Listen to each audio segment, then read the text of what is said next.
Hello students, आज हम अपनी इस वीडियो में डिस्कस करेंगे डेरिवेशन ऑफ 4 मैक्सवेल्स रिलेशंस। और इसको कैसे डिराइव करेंगे हम अपनी जनरल थर्मोडायनेमिकल रिलेशन से। अभी जनरल थर्मोडायनेमिकल रिलेशन कहाँ से आई?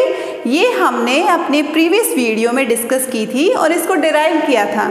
तो इस वीडियो में हम इस रिलेशन को डायरेक्ट लेके चलेंगे। अगर आप इंटरेस्टेड हैं, देखना चाहते हैं कि जनरल रिलेशन कैसे सोल्व हुई, तो इसके लिए आप हमारी प्रीवियस वीडियो देख सकते हैं। अब हम लेके चलते हैं इस जनरल थर्मोडायनेमिकल रिलेशन को डिराइव करने के लिए मैक्सवेल्स थर्मोडायनेमिकल रिलेशंस। तो सबसे पहले हमने जो XY वेरिएबल लिए थे, अब वो XY वेरिएबल क्या हैं? उन XY वेरिएबल्स की जगह हम entropy, temperature, pressure and volume, इनमें से कोई भी 2 वेरिएबल लेके चलेंगे और ये डिसाइड करेगा कि कौन सा पेयर हम लेके चल रहे हैं, उसके बेस पे हमारी कौन सी थर्मोडायनेमिकल रिलेशन आ रही है। तो सबसे पहले हम डिस्कस करते हैं फर्स्ट थर्मोडायनेमिकल रिलेशन। हमने क्या लिया? X की जगह पे लिया एंट्रोपी को, Y की जगह लिया volume and these 2 variables are independent variable. तो अब हम सोल्व करें अगर पार्शियल डेरिवेटिव एंट्रोपी का विद रिस्पेक्ट टू x, तो x की जगह हमारे पास क्या है? s। So this is curly s by curly s और ये क्या हो गया? 1। सिमिलरली करली v बाई करली y और y की जगह पे हमारे पास क्या है? v। तो सेम वेरिएबल का उसी वेरिएबल की रिस्पेक्ट में पार्शियल डेरिवेटिव 1 हो गया। नाउ करली s बाई करली y और y की जगह पे क्या है? v। सो करली s बाई करली v क्या होगा? 0, because s and v are independent variable. And similarly curly v by curly x पे मैं क्या पुट करूंगी? s। सो करली v बाई करली s मेरा क्या हो जाएगा? 0। तो हमारे पास ये वैल्यूज आ गई हमारे पार्शियल डेरिवेटिव्स की। इन पार्शियल डेरिवेटिव्स की वैल्यू जब मैं पुट करूंगी इस जनरल इक्वेशन में, तो यहाँ से मुझे मिलेगा, सबसे पहले देखो करली s by curly x, this is 1 और ये अगर 1 है तो इस टर्म को मैं यहाँ पे पुट करती हूँ, जिसमें कि मैं y की जगह पे सब्स्टिट्यूट करूँगी v को, x की जगह सब्स्टिट्यूट करूँगी s को। तो मुझे क्या मिलेगा? Curly t by curly v at some constant s। Second term देखते हैं। सेकेंड टर्म में मेरे पास देखो यहाँ से करली v बाई करली x, जो कि मुझे मिल रहा है 0। ये टर्म 0 हो गई, इसका मतलब ये होल टर्म मेरी 0 हो गई। अब हम राइट हैंड साइड चलते हैं। राइट हैंड साइड में देखो हमारे पास करली s बाई करली y, ये टर्म क्या हो गई?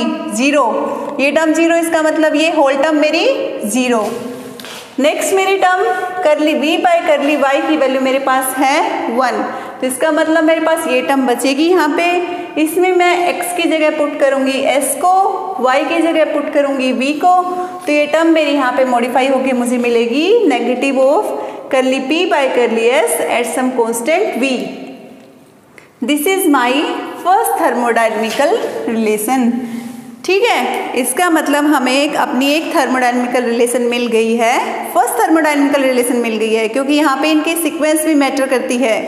तो फर्स्ट थर्मोडायनेमिकल रिलेशन मिल गई है और वो कब मिली? जब मैंने x की जगह s पुट किया, y की जगह v पुट किया। इसका मतलब मैंने s एंड v का पेयर बनाया। अब मैं नेक्स्ट 2 वेरिएबल्स का पेयर बनाऊंगी और उसके बेस पे मुझे नेक्स्ट थर्मोडायनेमिकल रिलेशन मिलेगी। बट मैं आपको एक बात बताना चाहूँगी कि यहाँ पे जो पेयर बना रहे हैं हम, उसके बेस पे डिसाइड होगा कि आपकी कौन सी थर्मोडायनेमिकल रिलेशन मिल रही है। इसका मतलब इन पेयर्स का और इन रिलेशंस का एक डायरेक्ट कॉम्बिनेशन है। आप रैंडमली चूज नहीं कर सकते किसी भी पेयर को। तो हम कैसे याद रखेंगे कि XY की वैल्यू हम क्या लें, उस टाइम हमारे पास कौन सी थर्मोडायनेमिकल रिलेशन आएगी, ये चीज़ हम कैसे याद रखेंगे? इसके लिए मैं आपको एक सिंपल ट्रिक यहाँ पे डिस्कस करती हूँ। आई होप आपको ये काफ़ी हेल्प करेगी इन रिलेशंस को याद रखने में। तो हमने क्या किया? सबसे पहले हमने यहाँ पे एक स्क्वायर बॉक्स बना लिया। स्क्वायर बॉक्स क्यों बनाया? हमें 4 वेरिएबल हैं तो 4 कॉर्नर्स चाहिए। तो एक इमेज हमने बना ली जिसमें कि हमारे पास यहाँ पे 4 कॉर्नर्स हैं। इन चारों कॉर्नर्स पे हम अपने वेरिएबल्स को फिल करेंगे। अब उसको फिल करने के लिए सीक्वेंस, उस सीक्वेंस को याद रखने के लिए आप ले सकते हो सबसे पहले टीचर, टीचर का टी मैंने यहाँ पे सब्स्टिट्यूट कर लिया। इसको याद रखने के लिए आप कर सकते हो कि गुरु सबसे बड़ा माना जाता है, तो इसका मतलब सबसे पहले यहाँ पे फिल कर दिया हमने टीचर। अब टीचर के बाद कौन आता है? टीचर के बाद आते हैं पेरेंट्स। तो पेरेंट्स का मैंने यहाँ पे पी फिल कर लिया, ठीक है। टीचर्स के साथ पैरेलल में एंड टीचर के बाद यहाँ पे पेरेंट्स। पेरेंट्स के बाद कौन आता है? स्टूडेंट, और जो कि टीचर के अपोजिट होता है और अपने पेरेंट्स के साथ खड़ा होता है। तो यहाँ पे इस कॉर्नर पे आपके पास आ गया स्टूडेंट एंड स्टूडेंट का एस हमने यहाँ पे फिल कर लिया। उसके बाद ये हमारे पास एक वैकेंट स्पेस बचा और हमारे पास एक सिंगल वेरिएबल ही बचा है, तो इस वैकेंट स्पेस में हम वी वेरिएबल फिल कर देते हैं। तो हमारे चारों वेरिएबल फिल हो गए यहाँ पे। STPV जो हमारे चारों वेरिएबल थे वो हमने यहाँ पे इस बॉक्स में फिल कर लिए हैं। तो सबसे पहले आपको ये ध्यान रखना है कि इनको फिल करने के लिए मैंने एक सीक्वेंस बताई है, आप उसको अगर याद रखोगे तो आपको कोई दिक्कत नहीं होगी इनको यहाँ पे फिल करने में। अब उसके बाद नेक्स्ट ट्रिक है कि हम पेयर कैसे बनाएं। अब हमने अपनी जो फर्स्ट थर्मोडायनेमिकल रिलेशन सोल्व कर ली है उसी को पहले मैं यहाँ पे डिस्कस करती हूँ ताकि आपको आइडिया लगे कि कैसे हमने कॉम्बिनेशन बनाया तो उससे हमें कैसे रिलेशन मिली। तो सबसे पहले हमने क्या लिया? x को s लिया, y को v लिया, इसका मतलब s एंड v का कॉम्बिनेशन बनाया। तो इसको मैं मान सकती हूँ कि हमारा क्या होता है, स्टूडेंट्स को जो वैकेंट पीरियड होता है वो बहुत अच्छा लगता है।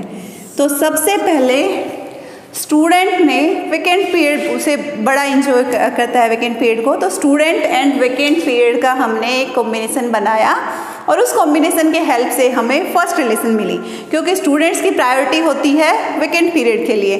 तो इसका मतलब ये यहाँ पे आपको क्या दे रहा है? फर्स्ट थर्मोडायनेमिकल रिलेशन दे रहा है। और रिलेशन हमें जो मिली वो हमने सोल्व करके यहाँ पे देख ली थी कि जैसे ही हम x को s रखते हैं, y को v रखते हैं, तो सोल्व करने के बाद हमें फर्स्ट रिलेशन मिलती है। अब नेक्स्ट पेयर बनाना है कि x की जगह क्या रखे, y की जगह हम क्या रखें। तो उसके लिए आपका है TV कॉम्बिनेशन। अब इसको कैसे याद रखोगे? स्टूडेंट वैकेंट पीरियड के लिए काफ़ी खुश है, एंजॉय कर रहा है, बट उस वैकेंट पीरियड में अब आ जाता है टीचर, ठीक है। एक्स्ट्रा ड्यूटी लग जाती है टीचर की, टीचर उस वैकेंट पीरियड को ले लेता है, स्टूडेंट थोड़ा सा नर्वस हो जाता है। बट इस सीक्वेंस के बाद ये सीक्वेंस आपको अच्छे से याद रहेगी कि अब टीचर आ गया उस वैकेंट पीरियड में और अब यहाँ से आपको मिली सेकेंड रिलेशन, ठीक है। तो अब x की जगह पे क्या हो गया? t एंड y की जगह पे क्या हो गया? v।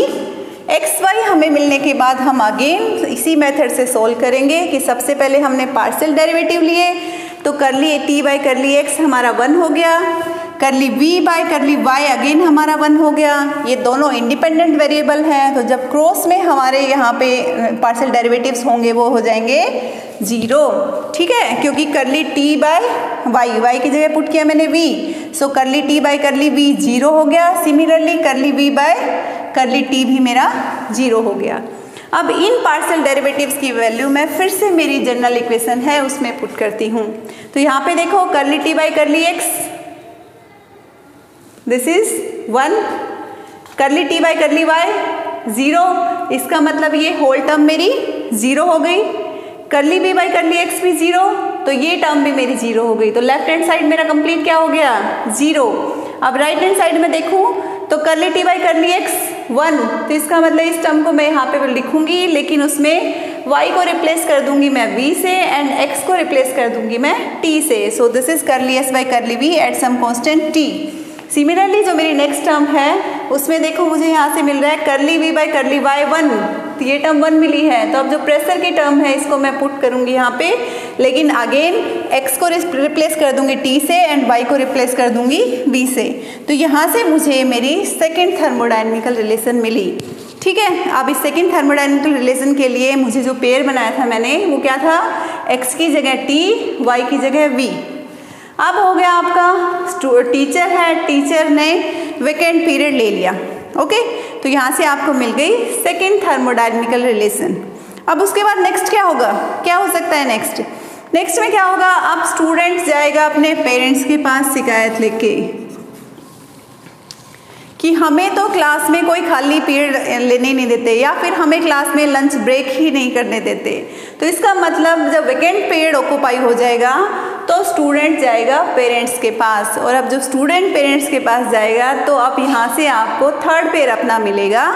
x की जगह हम पुट करेंगे s एंड y की जगह हम पुट करेंगे p, एंड यहाँ से हमें मिलेगी हमारी थर्ड रिलेशन। तो थर्ड थर्मोडायनेमिकल रिलेशन जो मिली उसमें x की जगह s, y की जगह p, जैसे हमने ऊपर किया था उसी मेथड से हम सबसे पहले पार्शियल डेरिवेटिव्स निकालेंगे।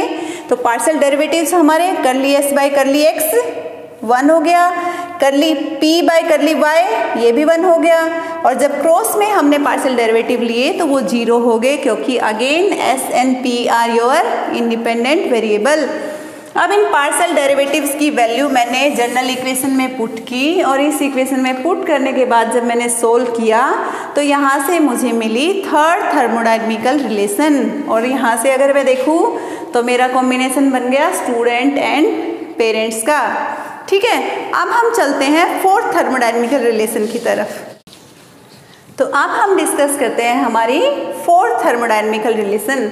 तो उसके लिए क्या किया, अब स्टूडेंट पेरेंट्स के पास पहुंच चुका है, तो अब क्या करना पड़ेगा, अब टीचर को भी पेरेंट्स को कन्विंस करना पड़ेगा कि जो हम वेकेंट पीरियड में स्टूडेंट्स को एक्स्ट्रा क्लासेस देते हैं वो उनको फ़ायदा करती हैं। तो इसका मतलब आप क्या कर रहे हैं, टीचर पेरेंट्स को कन्विंस कर रहे हैं, और यहाँ से आपको फोर्थ थर्मोडायनेमिकल रिलेशन मिल रही है। तो देखो अब टीचर पेरेंट्स के पास पहुंचे तो क्या हो गया, x की जगह मैंने पुट किया t एंड y की जगह मैंने पुट किया p, x की जगह t एंड y की जगह p। अगेन मैंने पार्शियल डेरिवेटिव्स निकाले, करली t बाई करली x मेरा क्या हो गया 1, करली p बाई करली y की जगह p पुट करूंगी तो 1, अगेन करली t बाई करली y। क्रॉस में जब भी हमारे पार्शियल डेरिवेटिव्स होंगे तो वो 0 होंगे, क्यों, क्योंकि t and p are again independent variable, ये सारे वेरिएबल इंडिपेंडेंट हम लेके चल रहे हैं, इस वजह से इनके जो क्रॉस ये इंटीग्रल होंगे कि करली t बाई करली p 0 होगा एंड करली p बाई करली t भी 0 होगा।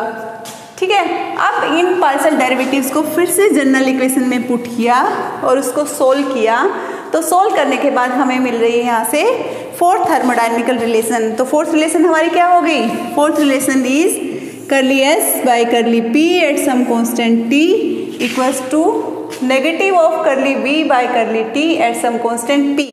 और इसको कई बार ऐसे भी लिखा जाता है कि नेगेटिव साइन आपका इस साइड ले लिया जाता है, तो इसको ऐसे भी लिख सकते हैं हम, curly v by curly t at some constant p equals to minus of curly s by curly p at some constant t। So this is your fourth thermodynamical relation. अब उसके बाद ये 4 थर्मोडायनेमिकल रिलेशन आपकी important है, लेकिन 2 thermodynamical relation और भी derive की जा सकती हैं, तो उनको भी थोड़ा यहाँ पे डिस्कस कर लेते हैं। तो उसके बाद नेक्स्ट हमारा बचा पेयर कौन सा बचा, अब x equals to p and y equals to v। इसका मतलब पेरेंट्स अब वेकेंट जो पीरियड है उसकी सिफारिश करते हैं कि बच्चों को थोड़ा ब्रेक भी चाहिए, आप उनको वेकेंट पीरियड भी दिया कीजिए। तो जब पेरेंट्स वेकेंट पीरियड की सिफारिश करेंगे तो यहाँ से आपको मिलेगी फिफ्थ रिलेशन। ठीक है, और यहाँ से अगेन जब हम x को रखेंगे p एंड y को रखेंगे v, तो ये आपके पार्शियल डेरिवेटिव्स हैं। इन पार्शियल डेरिवेटिव्स की वैल्यू फाइंड आउट करके हम अगेन पुट करेंगे हमारी जनरल इक्वेशन में। इसको सोल्व करके हमें मिलेगी हमारी फिफ्थ थर्मोडायनेमिकल रिलेशन। तो आप देख रहे हैं कि पेरेंट्स जब वेकेंट पीरियड की सिफारिश कर रहे हैं तो थोड़ी कॉम्प्लिकेशन बढ़ रही है, रिलेशन थोड़ी कॉम्प्लिकेटेड हो रही है। यहाँ पे आपकी सिंपल रिलेशन नहीं मिल रही जैसे कि आपकी फर्स्ट, सेकेंड, थर्ड, फोर्थ थी। अब इसके बाद हमारी सिक्स थर्मोडायनेमिकल रिलेशन, तो उसमें हमारा जो लास्ट कॉम्बिनेशन बचा वो बचा टीचर एंड स्टूडेंट का। तो ये हमारा देता है यहाँ से सिक्स रिलेशन। तो इसमें हम लेके चलेंगे x की जगह पे t एंड y की जगह पे s। तो जब हम इनको यूज़ करेंगे तो अगेन सबसे पहले पार्शियल डेरिवेटिव्स की वैल्यू निकाली और फिर उन वैल्यूज़ को हमने जनरल इक्वेशन में सब्स्टिट्यूट किया, तो यहाँ से हमें मिली सिक्स थर्मोडायनेमिकल रिलेशन। तो इस टाइप से हमारी ये सारी थर्मोडायनेमिकल रिलेशंस हैं। इसमें जो 4 थर्मोडायनेमिकल रिलेशंस हैं वो मोस्ट इम्पोर्टेंट है एग्जाम के पॉइंट ऑफ व्यू से, और इनको एक सीक्वेंस में याद करने के लिए कि कैसे कौन से वेरिएबल लेंगे तब कौन सी रिलेशन आएगी, उसके लिए आप इस ट्रिक को याद रख सकते हैं। तो ठीक है, तो ये आपकी मैक्सवेल्स की 4 इंपॉर्टेंट थर्मोडायनेमिकल रिलेशंस हैं। आई होप आपको ये क्लियर हुआ होगा। अगर इसमें कोई भी डाउट हो तो उसको आप पूछ सकते हैं। Thank you.